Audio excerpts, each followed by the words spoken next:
Bon bah les amis, c'était Geek, j'espère que vous allez bien. Vous devez sûrement reconnaître cette petite pièce. C'est là où anciennement j'avais mes jasmineurs. Cependant, comme vous avez vu, la pièce elle est totalement fermée ici. On n'a pas possibilité de faire une extraction comme ça. Enfin si, il y avait la possibilité, mais ça demandait de casser, de mettre des extracteurs et tout ça.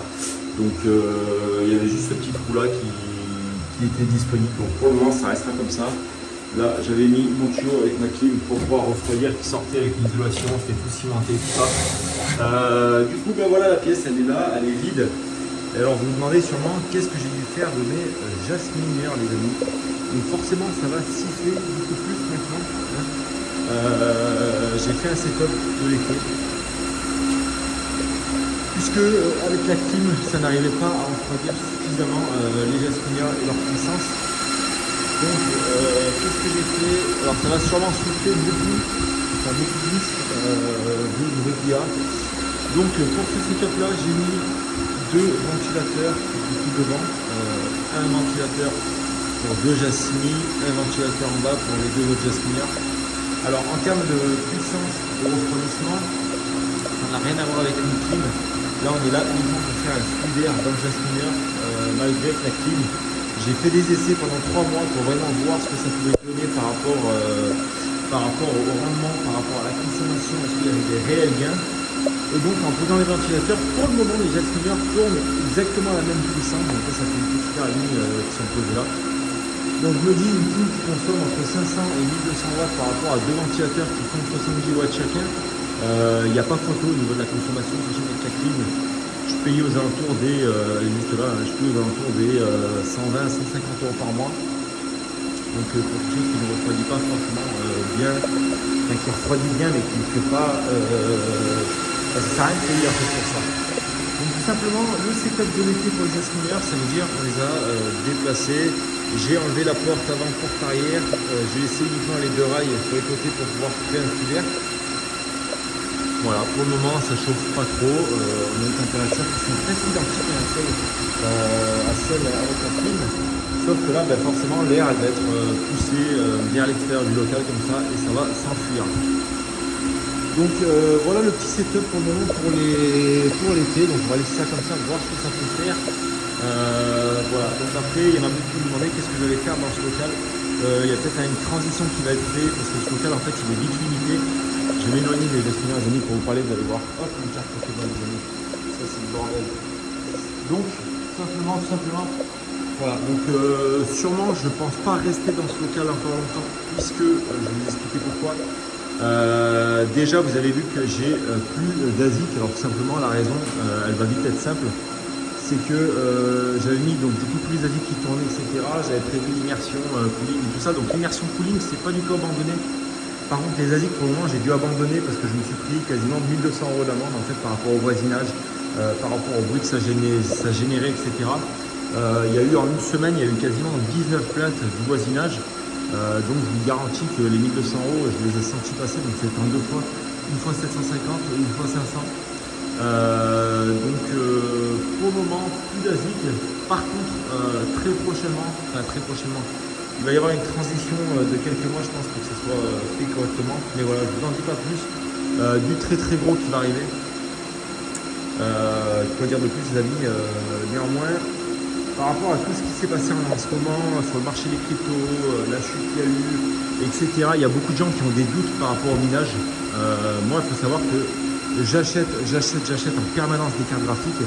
Donc là, là, vous voyez que tous les rigs là-bas, ils sont complets, etc. Là, il y a les jasmineurs qui tournent. Mais là, il y a le petit rig, ici. Hop là, en plus, le petit cabasson. Ici, donc il y a ce petit rig là. Donc là, c'est vraiment beaucoup plus silencieux. Donc il y a ce petit rig là. Enfin, c'est quand je dis petit rig, je l'entends parler. C'est un rig qui fait déjà 350 mH. Là, j'ai une 3070 Ti qui va arriver aujourd'hui. Donc je vais la mettre. Et ensuite, je vais essayer d'en mettre encore une ou deux parce que du coup, après les alimentations, elles vont être vite limitées, elles vont vite être limitées. Donc on va essayer de faire un rig de 450, 500 mH maximum.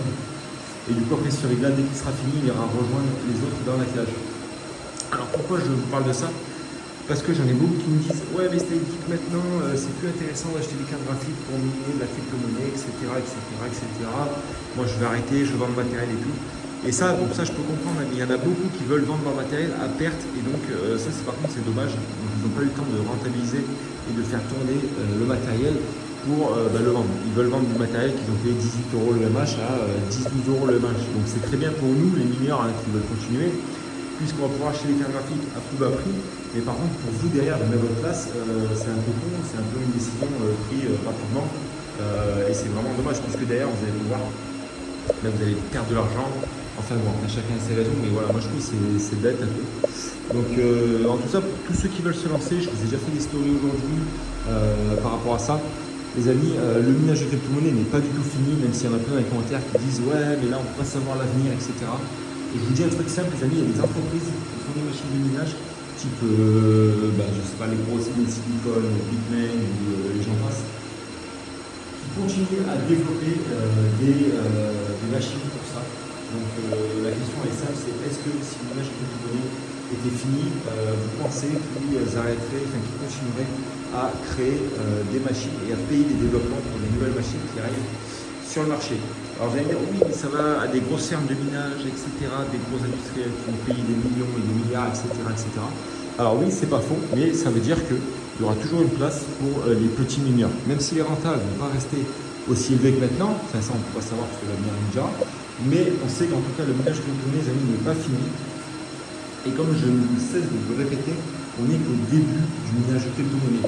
Ça fait déjà 10 ans que ça existe, les amis, le minage de crypto-monnaie, et c'est pas demain que ça va finir.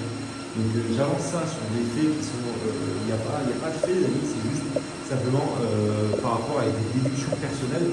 Et dans tout ce qui se passe dans ce monde, de toute façon, à partir du moment où il y a des gros industriels qui prennent position sur le marché, ça veut tout simplement dire que derrière, il y aura toujours une place pour tout le monde. Même si ça va être réduit, on aura moins de rentabilité, etc. Moi, c'est pour ça que je continue à croire en minage, à acheter des cartes, etc. Puisque je trouve ça simplement dingue. Et je ne compte pas m'arrêter là, vendre mon matériel, me dire allez, c'est bon, maintenant, je vais faire, je vais faire charcutier boucher, même si c'est très bien. Voilà, moi je continue dans cette voie-là, je vais tout faire mon possible pour que ça perdure le maximum. Donc c'est pour ça que je vous parlais tout à l'heure d'un projet qui va arriver. Vous verrez, pour le moment c'est un projet qui est en train qui est dans les starting blocks, comme j'allais dire. Mais voilà, ça va arriver, ça va arriver, ça va arriver. Donc là, la suite des opérations, qu'est-ce qui va se passer quand Surigla va être fini? Donc là, vous voyez qu'on aura 3 3080 Ti et 3080, une 3060, une 3070 Ti et peut-être une autre 3060 ici. Ensuite, qu'est-ce qu'on va faire? On va remplir ce rig-là, donc celui-là, pardon, il y a déjà l'alimentation, il y a tout. Donc celui-là, on va lui mettre 6 cartes. Je pense qu'on va partir sur de la 3070 Ti, x6 ici, direct, bam. Ensuite, celui-là, là-bas, on va lui mettre de la 3060, je pense, 6 3060. Et déjà, on aura complété les rigs. Donc il y en a beaucoup qui m'ont demandé comment ça se passait, le rig communautaire, etc. Qu'est-ce que c'était? Donc je vous le explique encore une fois. Ce rig-là, donc je l'ai payé avec les placements de produits que j'ai fait, etc. Dans les vidéos. Donc c'est en partie grâce à mes partenaires, j'ai payé ces belles cartes. Et donc en fait, ça va servir à quoi? Ça va servir à miner pendant une semaine pour vous. Donc ça ne va pas miner sur votre pool et tout ça, comme je l'avais dit au début, parce que ça va être compliqué pour éviter de faire des déconnexions. Il mine sur un portefeuille. Puisqu'il a miné pendant une semaine, je vous le transfère directement sur votre wallet. Donc ça évite que vous attendiez une semaine, vous recevez directement les sous sur votre compte et ça c'est plutôt pas mal. Donc là maintenant on a deux rigs les amis qui tournent, donc on en a un de 350, donc il va faire 300, il va faire quasiment 440 aujourd'hui et un autre de 300 qui est tout là-bas. Donc ça fait deux abonnés qui sont tirés au sort tous les mois, donc ça c'est plutôt top. Donc après on aura bien sûr il y en aura un troisième, un quatrième et un cinquième qui est là-bas. Donc ça fera 5 abonnés tirés au sort les amis tous les mois pour gagner une certaine somme. Donc ça fera à peu près je pense les 5 prix confondus à peu près dans les 500 € qui nous seront partagés pour 5 personnes. Donc ça c'est plutôt pas mal. Ensuite les amis, qu'est-ce que je fais de crypto à l'heure d'aujourd'hui? Comment je peux, avec la chute des crypto-monnaies, comment on peut réagir et comment moi je réagis surtout de cette chute des crypto-monnaies qui a été aberrante les amis. Donc tout simplement, avec la chute des crypto-monnaies, à l'heure d'aujourd'hui, ça a presque divisé, on va dire, les rentabilités par 1,5. Donc forcément, c'est pas quelque chose qu'il faut s'affoler puisque ça remonte, ça descend, ça baisse, ça monte, etc. On continue. Tout simplement, il faut garder son sang-froid et c'est là, à ce moment-là, où on a les cryptos qui sont au plus bas, qu'il faut renforcer vos positions. Alors, je ne vais pas vous donner de conseils, dire, ben voilà, il faut acheter tel crypto, tel crypto, tel crypto.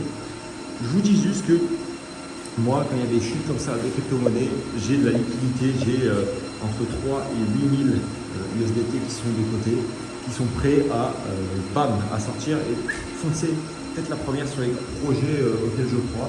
Donc, je vous avais déjà montré dans une ancienne vidéo les projets auxquels je croyais, etc., etc. Donc, vous avez vu. Mais voilà, moi, je renforce au maximum tout ce que je peux renforcer tout simplement. Et puis dès qu'il y a des montées fulgurantes, eh bien, je revends et je transforme en USDT la plus-value. Ça me permet d'avoir justement du stock de liquidité. C'est comme ça qu'on garde la liquidité.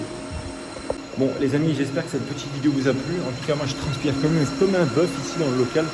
Vous voyez que la moto elle est en train d'avancer, le guidon a été posé, les manettes, etc., les poignées. J'ai reçu tous les câbles, le phare Angelace, je me suis entendu. Pas mal de petites choses pour cette moto. Si jamais vous voulez une vidéo où je vous explique en gros ce que je veux faire, machin, tout ça, et ben, voilà, comme d'habitude vous connaissez. Vous me mettez en commentaire. En tout cas, voilà, moi je vous dis à demain pour une nouvelle vidéo. C'était Stay Geek. Demain on va parler de, je ne sais pas encore, ça va venir très bientôt. Allez, ciao ciao les amis, c'était Stay Geek.